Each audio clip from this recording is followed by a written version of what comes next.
광주의 한 재개발 구역에서 철거 작업 중이던 건물이 무너지면서 이 정류소에 정차했던 시내버스를 덮쳤습니다. 9명이 죽고 8명이 다쳤는데요. 왜 무너졌고 이 피해를 줄일 방법은 없었는지 여기에 재발 방지 방안까지 전문가와 함께 자세하게 다뤄보겠습니다.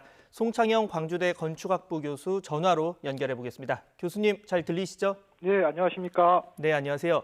자, 이 교수님 연구실이 이 사고 현장에서 멀리 떨어지지는 않았다고 들었습니다. 현장 다녀오셨죠? 네, 저희 연구실에서 한 10분 정도밖에 안 떨어진 거리에서 제가 예, 예. 직접 갔다 왔습니다. 네, 그렇다면 직접 본 현장 상황은 좀 어땠습니까? 그야말로 아비규환이었고 예. 굉장히 좀 참담합니다. 이게 이제 부정형 건축물로 지하 1층, 지상 5층 철근 콘크리트 건물이었거든요. 예, 예. 그런데 이제 좀 특이한 것은 토사를 쌓아가지고 작업이 편리할 수 있도록 좌대를 설치해서 시공을 했던 일반적인 해체하시는 그 업자들이 하는 공법이 아니었거든요. 예, 예. 그리고 문제는 이제 해체 계획서라든가 이런 음. 구조 안전 진단 이런 것들이 적법하게 지금 설계가 되어 있는지, 그리고 그것이 실제로 시공이 적법하게 되고 있는지에 대해서 우리가 면밀하게 검토를 해봐야 될 것 같습니다. 네. 자, 교수님 말씀 이어가기 전에 이 사고 목격하거나 또 바로 근처에 거주하시는 시민 두 분의 인터뷰를 준비를 했거든요. 먼저 들어보고 이야기 나눠보겠습니다. 이제 건물이 빵 써져 뭐 폭발처럼 터져가지고 온 동네가 그 뿌연 연기처럼 아무것도 안 보이게. 저도 좀 많이 놀래가지고요. 예. 그 현장이 저희 어머니하고 함께 아침 일찍 항상 운동 가려고 그 사고 난 지점에서 항상 버스를 탔던 곳이거든요. 이곳이 왕복 6차선으로 그 유동 인구가 상당히 많은 편이거든요. 네, 교수님. 이 해당 건물 어떤 건물이었는지는 조금 전 설명해 주셨으니까 하나씩 짚어보겠습니다. 지금 철거 작업 어떤 방식으로 진행되고 있었습니까? 그러니까 지금 그 옥상에 네. 제가 그 화면상으로 제가 직접 갔지만 그 경찰이 통제를 했기 때문에 네네. 구조 구급이 우선이기 때문에 저 역시 먼 발치에서 볼 수밖에 없었거든요. 예. 그런데 옥상에 보통 0.2톤이라든가 공투라 가지고 보통 공투나 06짜리 그 포크레인을 이용해서 옥상에서 철거를 하고 있었고요. 네. 또 하부에서도 동시에 철거를 했다라고 하거든요. 예, 이게 예. 굉장히 위험한 상황이었고 또한 토사를 쌓아가지고 그 작업을 편리하기 위해서 좌대를 설치했는데 이 토사가 그 건물의 그 수평 하중을 작용했을 것이고 또한 그 버스 정류장 쪽으로 안에서 바깥쪽으로 작업을 했기 때문에 이런 작업 하중이 수평 하중이 작용해서 문제가 됐었을 것이고 제일 중요한 것은 이제 철거 계획서인데요. 네네. 철거 계획서를 좀 면밀하게 검토를 해야 될 것 같아요. 좀 이따 얘기하겠습니다만은 이게 10층 이상이거나 연면적이 5,000제곱미터 이상이었을 때는 네. 안전관리 계획서를 수립해가지고 우리가 국토안전관리원에 인증을 받을 수 있는 크로스 체크가 할 수 있는 현재 제도가 있지만 이게 건물이 5층짜리 조그만 소규모 건물이기 때문에 간단하게 철거 계획서를 수립해서 관할 구청에 인허가를 득해서 공사를 하는 이런 구조이기 때문에 상당히 문제가 있었을 거라고 저는 생각합니다. 네, 그러니까 지금 뭐 안전관리가 제대로 됐는지 그리고 철거 과정에서 하중이 한쪽에 쏠렸을 가능성 이런 것들을 언급을 해주셨는데 네. 자 하나씩 저희가 좀 의문을 풀어보겠습니다. 보통은 이 철거 작업에서 무너지더라도 제자리에서 그대로 와르르 이렇게 주저앉는 경우가 있는데 이번엔 옆으로 넘어졌습니다. 이건 어떤 이유입니까? 방금 말씀드린 것처럼 첫 번째는 그 토사를 이용해서 좌대를 설치했기 때문에 예. 그것이 화합을 건드렸을 것이고 일반적으로 이제 우리 구조공학을 하시는 분들은 알고 있지만 네. 일반적으로 우리가 아까 전에 02나 06짜리 그 포크레인이 10톤에서 15톤이라고 했지 않습니까? 네. 이것들이 이 공사를 할 수 있도록 저희들이 구조 검토를 안전관리 계획을 수립할 때 수직 하중에 대해서는 충분히 저희들이 이 체크를 해주지만 네. 결국은 수평 하중에 대해서는 참 체크하기가 곤란하거든요. 결국은 그런 수평 하중에 대해서 체크가 안 되기 때문에 이게 작업 하중이나 수평 하중이 작용하면 이 건물이 비틀림이 토션이라고 하는데 비틀려지면서 건물이 붕괴되는데 지금 이 건물 같은 경우는 그야말로 파괴 공학적으로 안쪽에서 토사를 쌓아가지고 했고 또 작업이 안에서 밖으로 했기 때문에 누가 봐도 버스 정류장 쪽으로 건물이 붕괴될 수밖에 없게 지금 작업을 하고 있었죠.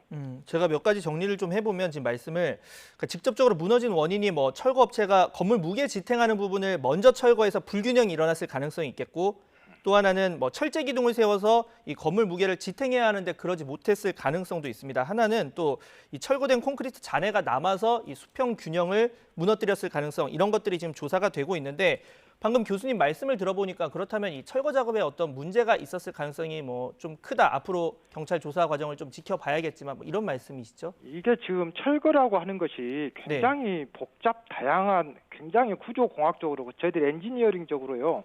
신축 건축물보다 이 철거 해체가 굉장히 더 어렵습니다. 왜냐하면 신축 건축물은 정형화된 철근이나 콘크리트를 사용하지만 이 노후된 건물들은 첫 번째로 건축 설계 도면도 없고요. 두 번째로 노후화 정도가 다 틀릴 거 아닙니까? 같은 철근이어도 많이 부식된 곳이 있고 부식되지 않는 곳이 있겠고 그러다 보니까 굉장히 크리티컬한 작업인데도 불구하고 실제 건설 현장에서 철거 이런 해체 이런 공정에 종사하신 분들이 굉장히 이게 디테일하게 이렇게 실공을 하지 않죠. 왜냐하면 철거해버리면은 끝나는 거기 때문에 그건 단종된 사업이기 때문에 그런 문제가 있고요. 또 저는 이번 사건에서 우리가 꼭 고민해 줘야 될 것이 재난관리는 불확실성과의 싸움이거든요. 네. 그러니까 우리가 구조공학적으로 면밀하게 했겠지만 그래도 만에 하나 붕괴되었다. 버스 정류장 쪽으로 인도로 버스 차량 도로로 붕괴될 예측이 된다면 개연성이 단 0.001%라도 있다면 상황 전파라든가 통제라든가 여러 가지 대피라든가 이런 것들을 우리가 사전에 고민을 했어야 되는데 이런 것이 전혀 준비가 안 됐다는 것이 굉장히 참담합니다. 네, 지금 원인에 대해서 주로 얘기를 해주셨는데 하나 더 추가로 여쭤볼게요. 네. 자, 붕괴 직전에 인부들이 대피했다. 뭐 조짐이나 이상 징후가 있었을 수 있다는 건데 보통 이렇게 무너질 때 뭐 어느 정도 건물이 알아차릴 신호를 주는 경우가 일반적입니까? 어떻습니까? 사실은 모든 구조물에는 사전에 징후가 있습니다. 예, 예. 균열이라든가 처짐이라든가 기울어짐이라든가 이런 것이 있는데 네. 여기 현장도 사전에 징후가 있었다는 거 아닙니까? 예. 그래서 작업 관계자들이 대피를 했다는 거 아닙니까? 네. 근데 문제는 그렇게 했었을 때 어디로 넘어질 것인지를 예측을 해서 인도라든가 차량을 통제를 했어야 되는데 이런 부분들이 상당히 후진국형 재난관리라고 저는 생각합니다. 지금 이게 도로로 무너지면서 큰 문제가 발생했는데 현장이 재개발 구역이었고 인근 다른 건물 철거는 끝난 상황이었습니다. 혹시 이 사고가 뭐 나더라도 도로 쪽으로 쓰러지지 않고 공터로 무너지게 뭐 이렇게 작업을 할 수는 없었던 겁니까? 충분히 가능하죠. 일단 첫 번째 가림막은 지금 언론에서 가림막이라든가 이게 문제라고 하는데 가림막은 원래 보통 분진이라든가 먼지 날리는 것을 비산 먼지를 방지하는 거기 때문에 네. 이거하고는 관계가 없는 얘기고요. 저희들이 이제 파괴 공학적으로 그 약한 부분을 미리 만들어 가지고 얼마든지 건물 안쪽으로 붕괴를 시킬 수 있도록 저희들이 하고 있는데 그런 것들이 제 생각에는 이제 현대 산업 관계자분들이 불법 하도급은 없다라고 생각하는데 네. 지금 그 공사하는 수준을 보면은 상당히 2단계, 3단계는 된 것 같다라는 생각이 들더라고요. 네, 마지막 질문 드리겠습니다. 뭐 건물 해체 현장이 전국 곳곳에 많은데 자, 앞으로 이런 재발 방지가 중요하겠죠. 재발 방지를 위해서 어떤 점 가장 중요할까요? 지금 이 굉장히 중요한 얘기인데요. 과거에는 이제 신축만 했잖아요. 예. 왜냐하면 맨 땅에다가 건물만 지었지만 이제는 1960년대에서 70년대에 지어진 건물들이 노후화가 되어가지고 전국적으로 지금 서울 경기뿐만이 아니라 전국적으로 쓰나미처럼 밀려오고 있거든요. 그러면 이런 노후된 건물들은 설계 도면도 없고 노후화 측정하기도 어렵기 때문에 굉장히 파괴 메커니즘이 예측하기가 힘듭니다. 그래서 저희들이 지금 건기법이라든가 건축물 관리법 등이 이러한 해체 파괴 메커니즘이 어려운 것을 충분히 담을 수 있는 법 구조를 개선해야 되겠고요. 그다음에 지금 저는 중요한 것이 이게 지금 현행 법이 이러한 해체 철거에 대해서 조금 아무래도 미흡하니까 네. 각 지자체마다 조례를 만들었거든요. 근데 재밌는 것은 서울시 같은 경우는 최근에 반복된 이런 재난으로 굉장히 그 조례를 강화를 했고 또 철거 심의까지도 하고 있거든요.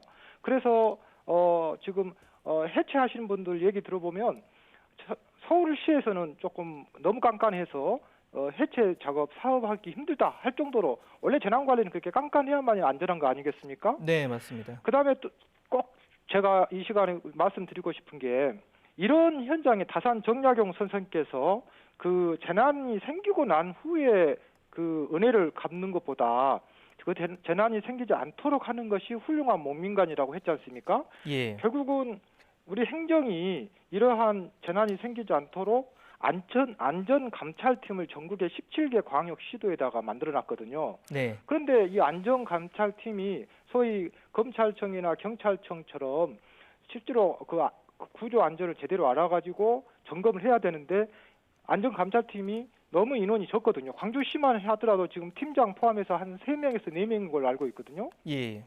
그러면 이런 현장에 사전에 예방 측면에서 기획을 하고 점검을 하고 하기에는 상당히 역부족이라고 저는 생각합니다. 그래서 이번 참에 전국적으로 법이라든가 조례도 개정해야 되겠고 안전 감찰팀을 좀 더 공격적으로 해서 민간 전문가들과 함께 이런 현장을 미연에 방지해서 사고가 나지 않도록 하는 것이 제일 중요한 것 같습니다.